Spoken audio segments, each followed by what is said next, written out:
welcome back. I am Gear Junky, and we're back out in the backyard. I know, not a lot of fun, but there's not really anything good going on the roads anyway, and I can't get on any good trails yet. It's still early in the season, not everything's open yet, but hey, there's a tree down here. Not good. Anyway, I picked up a new camera, so I wanted to play around with that, but also I had, since we're getting into the springtime, and it's going to be, actually it's Easter tomorrow, so happy Easter everybody, and I'm hoping we'll get out and ride soon. But for a lot of people out there, I've seen a lot of questions on a lot of forums and different places, and I've been asked by a lot of people as well, you know, who've been picking up machines and stuff for the first time this year, and they kind of want to know what they need, what's the essentials they need. And you know, it's very hard to tell somebody what they need for essential, you know, for riding, because I mean, everybody's riding is different, you know, especially if for some of you guys are out in different areas, you have different terrain and stuff, and it's like, it's all about you know, a lot of different things. But there's essentials that you really should have if you're going to be riding around a lot.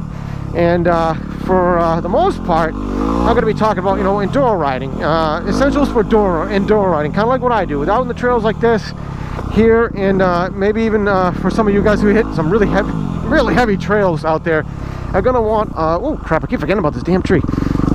You're going to have, you know, a lot more, you know, invested in your bikes probably for a lot of your heavier stuff. But there is essentials that you should be looking at right off the bat, and you can slowly work your way into getting the more, you know, more gear and other stuff you might need, but you can still have a lot of fun without spending a ton of money on your bike. That's what this is about. Probably gone online, and what is the first thing you see is a whole bunch of people telling you need like thousands of dollars worth of new equipment to put on your brand new bike. That should be, that's just, it's outrageous. I've seen it, I know, and I've fallen into it myself, where, you know, you think you need to buy a whole bunch of new stuff for your bike when you really don't. I'm going to be honest with you, a lot of the stuff out there is just more preference than anything else, and you can get away with a lot less just to go out and have fun initially, and then you go from there. Because I honestly have ridden off-road my entire life with the quads, and I didn't buy half the stuff some people put on their machines, and I had a great time. And the main essentials of what I'm going to go over for with you, that you absolutely should buy for a brand new machine, if it doesn't already have on there. Some used machines will have some of these stuff on there, but really, honestly, these are just the essentials you really should be thinking about getting when you get a new machine. First off, crash plates, a big must-have. I mean, honestly, I've slammed this crash plate here on the right side, oh sorry, left side of the bike really hard into a rock, and you can see the whole crankcase right here. It would have been smashed. I mean, I went directly right into the side there, right in there, and you don't want to have that happen to you and not have protection there. Trust me, I was out in the, pretty far away from the parking lot. That was when I was in Everett, the Hopkinton Everett Reservoir area, and I was so glad I had that crash plate on there, let me tell you. And it, you know, essentially just protecting your investment. Hand guards, I believe, are a must-have as well if you're out in the trails. If you're planning on going out in some deep wood trails and stuff, and there's going to be trees on either side, your hand and your controls, for that matter, can easily get damaged. And let me tell you, from that accident I just had a few minutes ago, you'll get, I'll put it up there right now. Yeah, we'll put it up there right now. You'll see my fun incident I just had playing on the trails and why you need hand guards. So getting yourself some good gear. Gloves is essential, I believe, too, if you're out in the trails. These are not really, I think, the best trail riding gloves. They're a little bit heavy for that, but protecting your knuckles, protecting your hands is a really good thing. They can get scraped up really fast when you go down. Oh, like that. Oh, that kind of hurt. Oh, damn tree. Like, I've been running over that for a while and it didn't go. Oh. Whew. That was fun. Oh, rang my bell there for a second. Ooh. All right, let's move this before I do that again. Boom, baby. That hit hard. Rung my bell for a minute there, but you know, honestly, it saves me from buying new controls every time I go down, and it also protects my hands if I ever run off to the road side of the side of the trail and my handlebars hit a tree, it may jam my arm, it may hurt pretty good shock, but it's not going to be like as if I you know, just smashed my hand in between a tree and my handlebars. And that, I don't care what kind of gloves you have on there, it's going to hurt and you might break your hand, and this might protect you from some of that. It probably won't solve all your problems, but I think it'll help out a ton having hand guards on there. And you don't have to go with the most expensive things ever. Like I bought, these are kind of more with the lights in there, a bit more expensive. You don't have to go that route. You don't have to buy the lights. I mainly just buy it for the protection you get with it. And all honestly, tires are a big thing, especially if it doesn't feel right when you first get it. A lot of the tires are going to be real wishy-washy. The trail wings that come with this, and possibly some of the other machines, I know they come with different tires on them sometimes, so kind of like your tire package could be a big deal about how it handles and how it feels. And you might not really have to, you know, a lot of guys say, oh, you want different suspension packages. Not necessary a lot of times. Just changing the tires alone and adjusting your suspension, you know, because this has a fully adjustable suspension.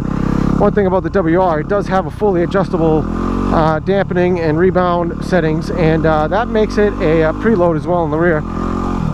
It makes it so you can have some of the places to go. People talk about changing the whole suspension around, thousands of dollars.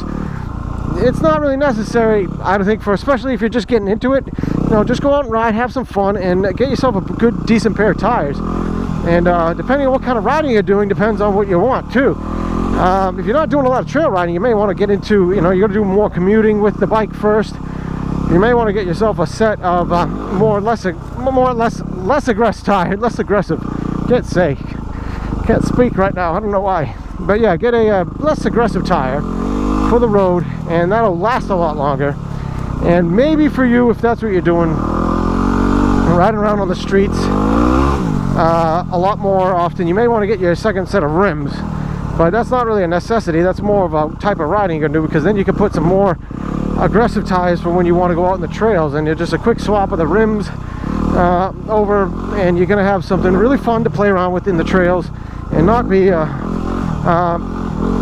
worried about you know, grip in the trail aspect of your riding. And then you can swap back to more your commuting tires, we'll call them, you know, especially because a lot of people like these machines over buying like a small little motorcycle, because they're a lot more fun. You do so much more with them, you know, and you don't want to be riding around on a motor scooter, right? I need fuel. Basically, you can have a lot of fun with these in different ways you set them up, but a lot of the setups you see online for Essentials are for some hardcore riding. And you know, that's not always what everybody's going to get. You're just really spending a lot of money for stuff you don't need. I think a pretty good essential that you could also get later on would be a luggage, because the thing about, you know, most of these enduro bikes is luggage is non-existent. No real storage whatsoever, really. I think one of them comes with a I think a nice little baggie on the back fender already. I think that's the WR250R has a little luggage rack, and the little luggage, it's not a rack, it's a baggie, and it really doesn't hold much. But yeah, so that's pretty much it. I think you really should get crash plates, hand guards, and gear for yourself. Obviously, I went down pretty hard on these knee pads and something elbow pads, stuff like that. Are really going to be a big help for you. I went over backwards with this, and I slid for a while, and no damage to me whatsoever. You know, the bike took a hit, but I didn't, because of the fact that really the knee guards and my back protector really just took the brunt of everything, and I didn't even feel a thing. And that's always a good day, you know. Even when you wreck your machine, if you come out okay, that's what you want, and that's what all you can hope for, right? So in any case, I just wanted to kind of make a new film, play with the new camera. If you notice, the angle's a little wider, because this has the super wide 60 frames per second. Hopefully it looks better, and we'll be looking forward to using this camera a lot more often in the trails. But in any case, you guys have a good day. Hopefully this helps you out a little bit in thinking about what you just need to get out there in the trails. Would be a good crash plate, hand guards, and tire package is going to be your biggest factors in how fun you have in off-roading with an enduro bike. And you guys have a great day. I'm gonna head over and get some food, because I am starving. And have a great night. All right, bye-bye now. Still accident prone.